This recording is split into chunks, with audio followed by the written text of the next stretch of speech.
Hola amigos, ¿qué tal? Sean bienvenidos. Soy el pastor Nicasio Martín y nos encontramos en el canal de Lecciones Bíblicas Promesa. Hoy vamos a analizar la lección número 13, que es la última de este trimestre. El título es Multiformes, o sea, muchas formas, diferentes iniciativas. Y el objetivo está relacionado con el proyecto 2032 que ha lanzado la Alianza Mundial de la Iglesia de la Promesa, con el objetivo de revitalizar a las iglesias, de plantar nuevas iglesias y de hacer proyectos de misión urbana en las grandes ciudades. De esta manera, utilizando diferentes estrategias, es posible llegar a las diferentes personas en los diferentes contextos y situaciones. Pero antes de seguir, vamos a hacer una oración. Señor y Dios que estás en los cielos, queremos agradecerte por este momento de estudio de tu palabra. Ayúdanos a entender el mensaje que esta lección contiene para cada uno de nosotros. Y sobre todo te pedimos que tú fortalezcas cada día más nuestra fe. Te lo agradecemos en el nombre de Cristo Jesús.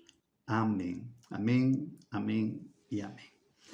Muy bien, pues una pequeña parte de lo que es la introducción nos dice: Pablo reclama unidad, incluso en medio de diferentes formas e iniciativas. Vamos a pasar ya a lo que es la primera pregunta, que nos dice: ¿cómo podemos entender el pedido de los corintios de que estas preferencias no afecten el desarrollo y la unidad de la Iglesia? Esta pregunta va dirigida a nuestra hermana y diaconisa Adriana. Gracias, Pastor Nicasio. Bueno, para contestar esa pregunta es necesario leer el 1 Corintios capítulo 1, versículo del 10 hasta el 24.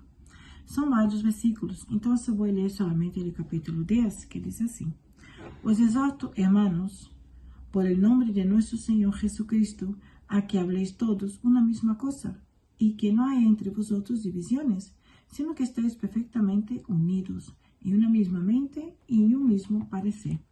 Bueno, ¿qué Pablo estaba intentando decir a los hermanos de Corintios? Bueno, estaba viendo allí contiendas, cada uno estaba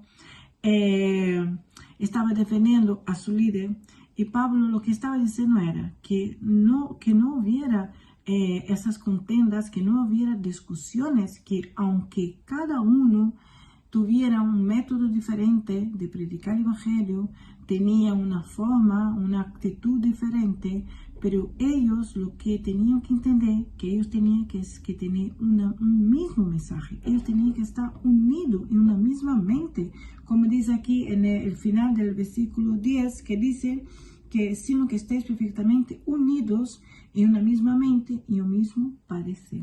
¿Qué quiere decir eso? ¿Qué quiere decir? Que aunque en nuestra iglesia haya líderes que actúan de forma distinta, que haya métodos diferentes, pero tiene que haber el mismo foco, el mismo objetivo. ¿Y cuál es el objetivo pero cual todos tenéis que estar unidos en la predicación del Evangelio e ensalzar el nombre de Cristo? Entonces, eso es lo que estaba pasando en la iglesia de Corinto.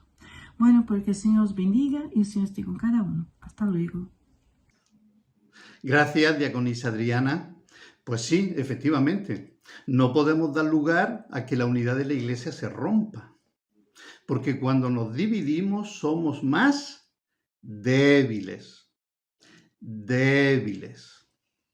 Así que, a pesar de las diferencias que tengamos en los métodos y en las estrategias, pues tenemos que permanecer unidos. Amén. La pregunta 2 dice: ¿por qué le recomienda a la iglesia de Éfeso a que vuelva al primer amor? ¿Qué significa esto según la comprensión de la iglesia primitiva de Éfeso y los comentarios anteriores? ¿Cómo señala esta realidad a la necesidad actual de revitalizar nuestras iglesias? Esta pregunta va dirigida a nuestro hermano Luis. La paz del Señor Jesús, Pastor Martínez, hermano, muchas gracias por la oportunidad. Para responder la pregunta número 2 de la lección 13, la última lección, el escritor de la lección escribe la siguiente frase: cada vez que la iglesia se aleja o olvida esta identidad, es necesario encender de nuevo la llama y llamar a la iglesia a una vida abundante en Jesús. Hermanos, la iglesia de Efesios fue recomendada a volver a su primer amor porque se estaba olvidando realmente, se estaba alejando. Porque la iglesia hacía todo, trabajaba, la iglesia tenía todo, mas había proyectos que ellos dejaban de lado a Dios. Algunos escritores van a decir que los miembros ya no estaban más como propagadores de la fe. ¿Ya imaginó en uno de esos momentos la iglesia decir, nuestra primera regla de fe no es más la Biblia? Eso es olvidarse una identidad. Eso es una identidad que identifica a nuestra iglesia como primera regla de fe es la Biblia. Es muy importante para la iglesia de la promesa. Algunos escritores también van a decir que la iglesia de Efesios se estaba volviendo administradores y guardianes. No simplemente en el camino fueron perdiendo simple amor, sino que estaban olvidándose de su amor, de lo que Jesús hizo, lo que los apóstoles enseñaron y predicaron para él. Mas como promesista, ¿cómo estamos nosotros? Como iglesia, ¿cómo estamos nosotros? ¿Estamos caminando ese ritmo estamos yendo como la iglesia de Efesios? ¿O estamos predicando? ¿O estamos siendo administradores de iglesia? ¿O estamos siendo solamente para dentro, guardianes en la iglesia? Mas como iglesia tenemos que propagar el evangelio, propagar la palabra de Dios, predicar la palabra de Dios. No ser administradores ni guardianes, mas ser propagadores de la palabra de Dios. Entonces, mis hermanos, sea un propagador de la palabra de Dios. Gracias, hermano Luis, por tu respuesta. Fijaros que la reprensión a la iglesia de Éfeso no es que no tuviera amor, sino que había perdido su primer amor. ¿Y qué amor es ese? Bueno, es un amor apasionado, genuino, auténtico, alegre, por la predicación del Evangelio y por las personas a las que hay que alcanzar. Yo todavía no lo he perdido, a pesar de mis 39 años en el Evangelio. Por eso estoy aquí, compartiéndolo contigo. La pregunta 3 nos dice, basándonos en la parábola del sembrador, reflexione con la clase sobre la necesidad de prestar atención al suelo, o sea, a la ciudad o al barrio, al momento de plantar iglesias. Esta pregunta va dirigida a nuestro hermano Diego. Gracias y paz, queridos amigos y hermanos. Agradezco una vez más la oportunidad que me da el pastor Nicasio de estar colaborando con la pregunta número 3. Para ello vamos a tener en cuenta la parábola del sembrador. El Señor Jesucristo, cuando hizo esta ilustración con respecto al trabajo, a la labor que realizan los sembradores, los agricultores, es lo que hizo hincapié en el tipo de suelo. ¿Por qué? Porque si uno desconoce el suelo, a la hora de plantar una semilla, no van a dar los frutos que necesitan, que anhelan o desean cada trabajador o cada sembrador. Entonces es importante y es necesario conocer. No son todos los suelos iguales y no todos llevan el mismo tipo de tratamiento o trabajo. Entonces, para hacer un paralelismo con respecto al trabajo que realizan los agricultores, nosotros tenemos que también hacer lo mismo a la hora de implantar nuevas iglesias. Porque no todos los barrios, no todas las localidades, no todas las ciudades son iguales. Es decir, cada uno tiene sus propias culturas, sus propias costumbres y también sus propios problemas socioeconómicos, espirituales, psicológicos. Entonces es importante hacer un estudio previo para luego sí poder armar las estrategias en pos de alcanzar a estas personas que no conocen de Cristo. Si nosotros desconocemos el lugar donde vamos a ir a plantar la iglesia, podemos caer en el error de que la iglesia no crezca, no dé los frutos que anhelamos y deseamos que todos queremos que es el reino de Dios se pueda expandir aquí en la tierra. Los discípulos lo sabían y tenían en cuenta este tipo de trabajo a la hora de plantar la iglesia. Yo conocía el lugar, hacía un estudio previo antes de formar una nueva iglesia. Gracias, queridos hermanos y amigos, que Dios los bendiga a cada uno. Gracias, hermano Diego, por tu acertada respuesta. El mismo apóstol Pablo tuvo que adaptarse a las circunstancias del lugar donde quería plantar una iglesia y utilizar diferentes estrategias. Cuando visitó la ciudad de Corinto, las casas particulares se convirtieron en iglesias. Cuando visitó la ciudad de Atenas, predicaba en las plazas públicas. Cuando estuvo en la ciudad de Éfeso, Pablo visitaba una escuela de filosofía de un tal Tirano. Allí se encontraba con la gente y les predicaba. 2 años estuvo con ese método. La pregunta 4 nos dice: ¿está de acuerdo en que esto se caracteriza como una estrategia encarnacional propia de la misión urbana? Es decir, aquella que decide ir hacia las personas para predicarles el Evangelio. Esta pregunta va dirigida al pastor Mauricio. Gracias, pastor Nicásio, por esta oportunidade. Que a paz de Cristo esté com todos os hermanos. Aqui contribuindo com a resposta da pergunta de número 4, estou de acordo que se caracteriza como uma estratégia encarnacional. É certo que Pablo ele tinha esta estratégia. Em todas as cidades, metrópoles que ele chegava, ele sempre buscava uma sinagoga. E bueno, não foi diferente com Éfeso. Quando ele chegou a Éfeso, ele foi diretamente à sinagoga a predicar a seus paisanos, a los judíos. E aí encontrou uma dificuldade. As pessoas estavam falando mal do caminho. E o propósito do apóstolo Pablo é anunciar este evangelho de salvação. E como igreja de Cristo, a igreja ela busca adaptar-se, a buscar soluções para que as pessoas possam ouvir o evangelho. Então, Pablo sai de ali, de aquela sinagoga, e de pronto busca uma escola, a escola de Tirano, e aí torna-se um centro missioneiro. Por que um centro missioneiro? Porque Pablo passou 2 anos aí predicando. E de Éfeso, outras igrejas foram plantadas, como por exemplo a igreja de Colossos, a igreja de Laodiceia, que eram igrejas que estavam cercanas aí. E desta escola saiu um grande discípulo chamado Epáfras, que justamente levou esta palavra para Colossos e também para Laodiceia. Então, estou de acordo que a igreja, sim, ela deve estar atenta a todos esses movimentos missioneiros e que Cristo ele seja predicado.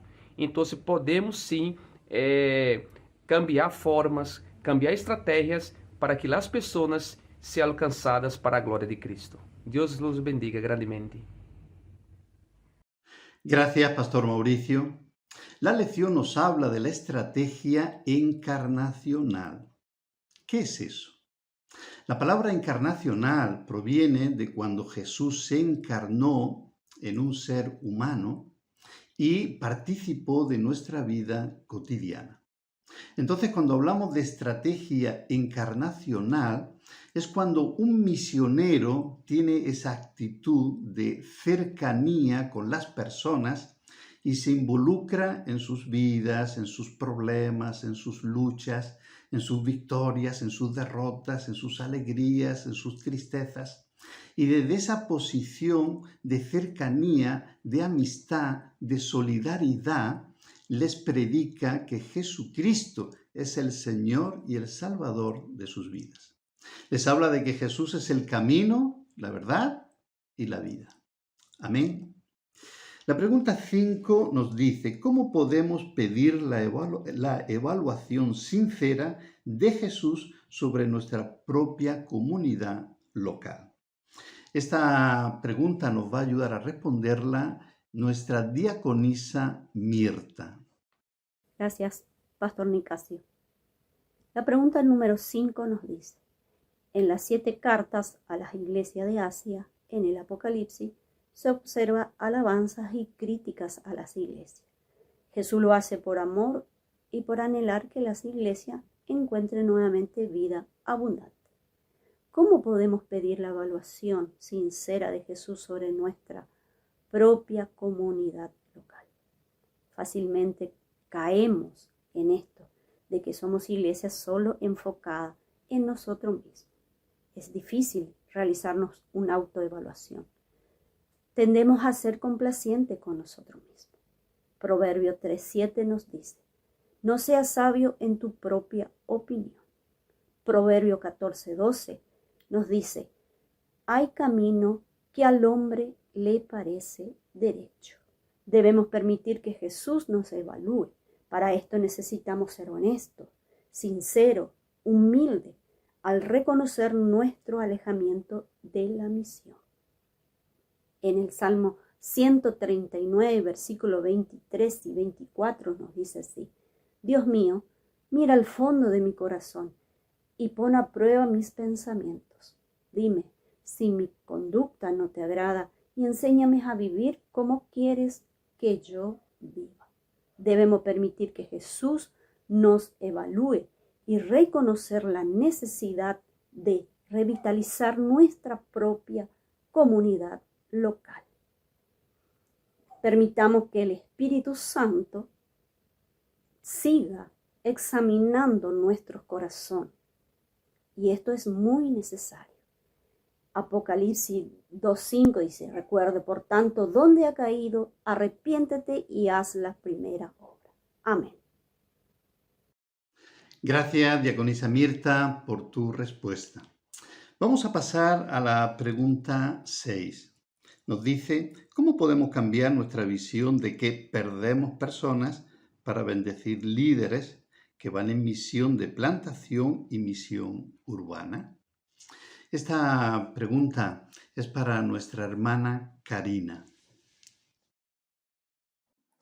Hola, buenas noches. Gracias, Pastor Nicasio, por la oportunidad. Bueno, a mí me tocó la pregunta: ¿cómo podemos cambiar nuestra visión de que perdemos personas para bendecir líderes que van en misión de la plantación de la misión urbana? Bueno, acá en Hechos de los Apóstoles, el capítulo 13, dice que en la iglesia de Antioquía le dijeron al Espíritu Santo: apartadme a Bernabé y a Saulo para la obra que los he llamado, después de haber ayunado.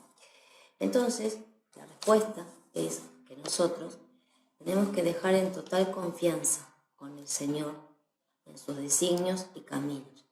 Porque a veces pasa que nuestra carne no solamente tiene ese apego a las personas en forma de cariño, sino también en forma de se pierden, se van en cuanto a cantidad de personas.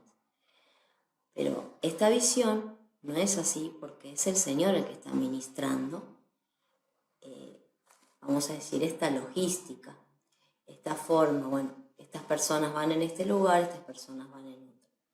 Entonces, el único camino que nosotros tenemos para cambiar esta visión de que no perdemos personas, sino que bendecimos líderes, es orar, ayunar y entregar al Espíritu Santo estos sentimientos que tenemos de apego para poder dejar que Dios haga su obra.